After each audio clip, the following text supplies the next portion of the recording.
When Lacy and Marcus saw Jax's photo for the first time, they were amazed by the similarity with their cat who passed away. They were curious to meet Jax, but very unsure about adopting a cat described by the shelter staff as mean and feral. Jax's mom described how this cutie, who was almost sent back to the streets, ended up in their loving home after all. It all started with a picture of an angry-looking kitty who looked just like Hugo, our cat who died 9 months ago. Of course, everyone said no, and we all joked about it, but curiosity got the better of us. And when my husband agreed to go take a look at him, after always saying to no to every other kitty, I thought we better go look at him. But when we got there was no sign of this little guy in his cage.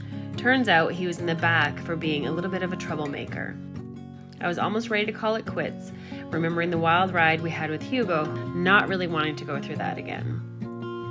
So we decided to meet him anyway, since we were already there. As Jax was brought in by the scruff of his neck, growling and screaming, scared, it broke my heart. The staff warned us of his temperament and that he was a feral kitten with a broken tail and a clipped ear to mark him as a stray, as they were going to release him back into the streets that week if he wasn't adopted. Well, that instantly tugged at my heartstrings. She put him down and left the room, and it was just the three of us. He looked so scared and sad, wasn't mean, wasn't trying to run away or hide. We talked to him a bit, and with 5 minutes, he was curled in my husband's lap, and Jax had found his person. However, I was still having doubts. What if he is mean? What if he's mean like Hugo? How will we fix his broken tail? Will his broken tail affect him? Can you train a feral cat to be nice? Is he going to be mean forever? After spending an hour with him, we had to get on a conference call. We ended up taking the call outside the shelter in the car, and by the time the call was over, the shelter was closed. The next morning, I decided to drag my friend along to see how Jax would get along with her.